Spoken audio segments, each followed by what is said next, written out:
What's up, my dudes? Okay guys, today I'm working on the e30, you see it behind me, and I've got this loud drone riding down the road, you know? It's just this almost like tire noise.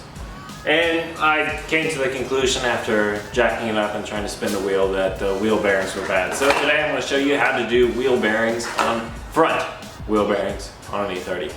Let's get to it.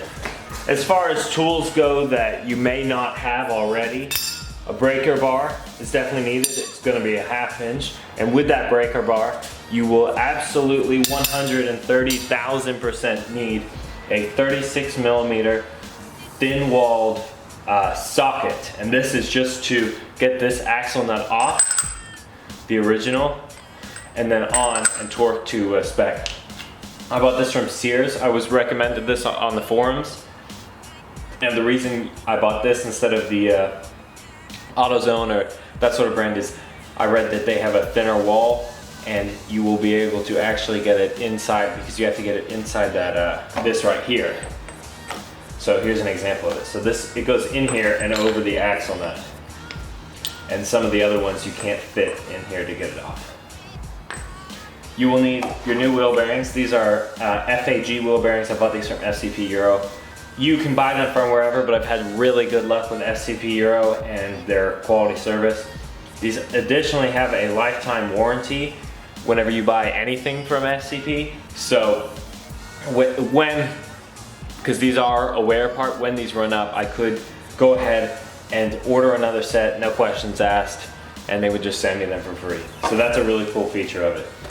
I had to get a puller to actually pull the old one off. So this puller will go around the actual hub and pull the whole thing off. Bought a couple of these axle nuts, bought the dust cover shields. All of this stuff right here added up to about $215, something like that. It's not cheap, but you also don't want to buy the cheapest wheel bearings you can because they will wear out very quickly. You need a high quality one like these FAGs. And additionally, you'll need the normal stuff like a set of sockets, a jack, and jack stands. Just all the things to get your wheels up and your brake calipers off and things like that.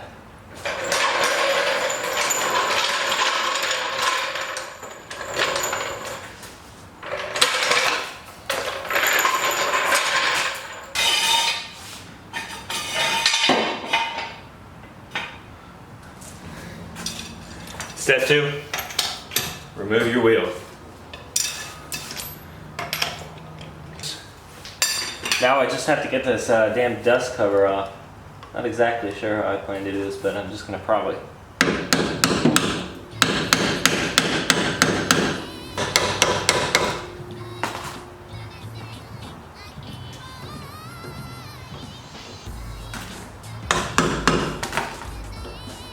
There we go. Okay, now I have to pry out this little, wow, that's actually really nicely in there. It looks like someone professional did that. Take this.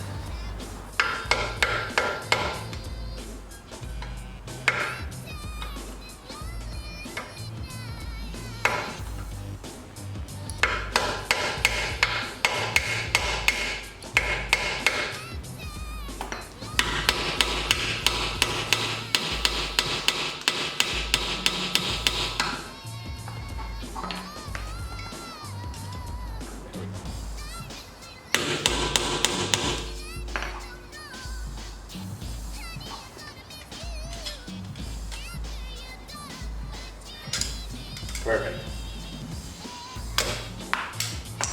A little rough, but you know, it did the job. Now it's time to take our big socket, put it around this. See, it just barely fits in there. And then it should be, I think, 220 foot-pounds or something. I have something on the brake right now. Able to break it loose. There we go. Next, I just have to take this off. It's 19 millimeter. we're just gonna pop this brake caliper off.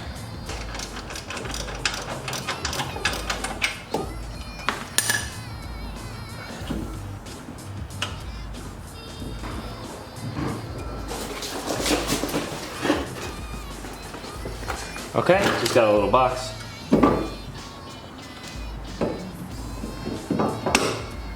This on here.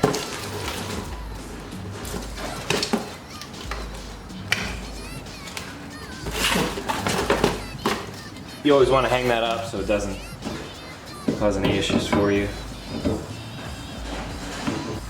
Okay, so now that that caliper is removed, I can undo this nut.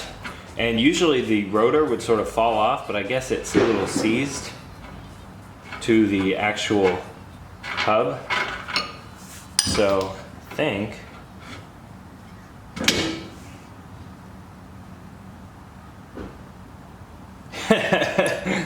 you know, I bought a 3-jaw puller so that I could pull that hub off of the, Jesus.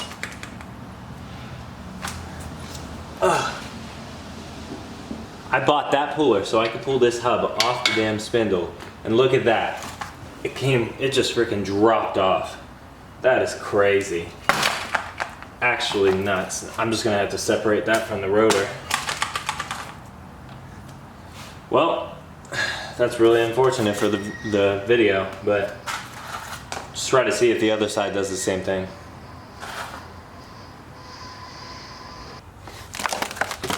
Okay, so I wasn't so fortunate on the other side. Here's where the puller comes in.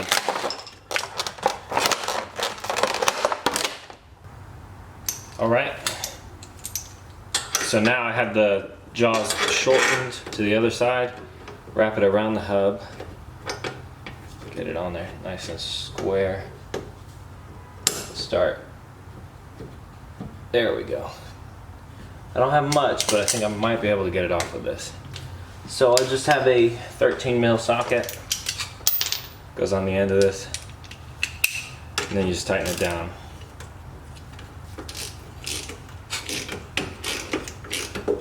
And it slowly just pulls the whole thing.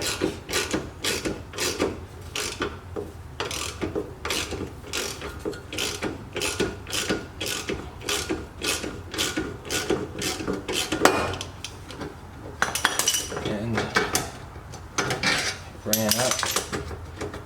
There we go. Okay, so it was just barely enough. All right, and this one came off clean. Sometimes this inner race right here will stick on this actual spindle, and you have to reverse the jaws and pull that out. So I had honestly a pretty easy go at this whole removal process. But there you go. This is the hub off. Just clean up the stud. Put probably some anti-seize grease on it, things like that, and then we just press on the new one.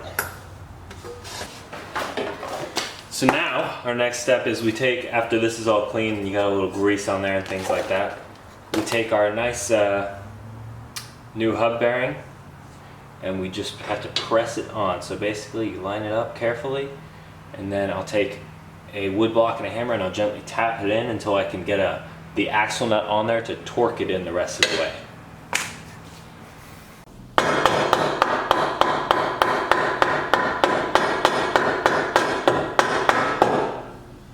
Boom. That was just enough to get it totally on. So now, take one of those axle nuts I bought and just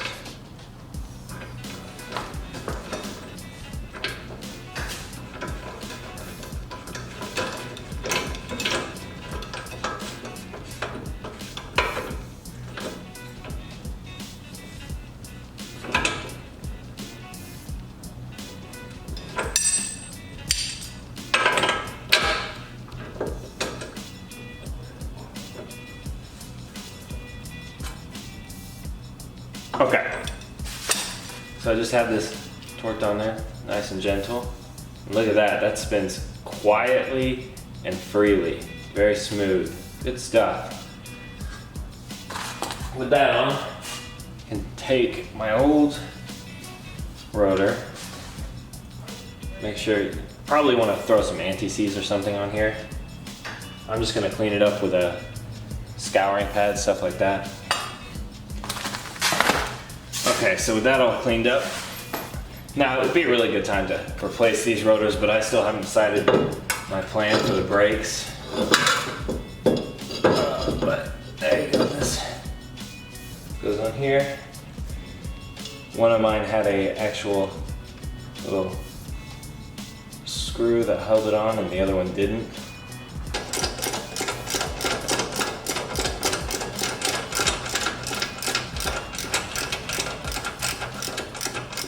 Okay, so now we're at the final step.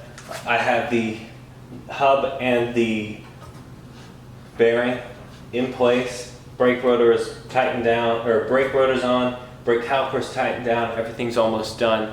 Now this is where a lot of people will put it on the ground and they will put the wheel back on, you know, and then they'll torque it through the actual wheel and that'll keep it from rotating. But you have a couple choices. You can just press on the brakes to hold it while you torque it up in the air like this, which is my preference, or you can do their way, you know. So I don't have a torque wrench that can do, I think it's 184 foot-pounds. So as you guys saw me, I was breaking this loose. It took some force to get it off, but I know, you know, torque is just force times the rate at which it acts. So let's say you put, this is a 2-foot bar, you put 100 pounds on this side of the breaker bar directly perpendicular to it, and it'll create a 200 pound-foot torque. So it's just the force times the distance on the thing. And I'm about, you know, 220 pounds or so. So I figure if I stand directly on the middle of this, it'll put, you know, so somewhere around 200 foot-pounds. And I think that'll be more than enough to hold it, so that it's going to be slightly in excess of the torque and it's not going to be 100% accurate. But seeing as you're smashing the nut in to keep it tight, it's not going to be an issue. So I'm just going to go ahead and do that now. Okay, that's pretty good.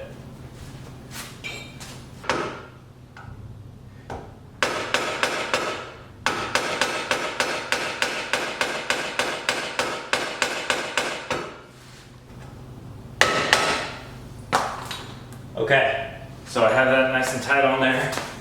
That's not going anywhere.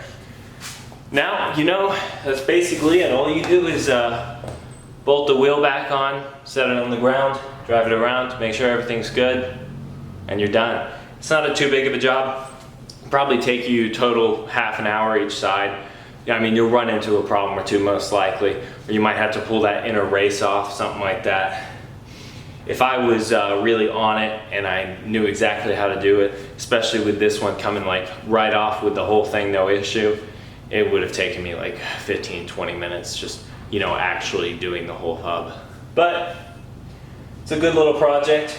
Some of you probably running around with wheel bearings that sound like shit, you know, super loud. So good luck, guys. Thanks for watching. Peace out.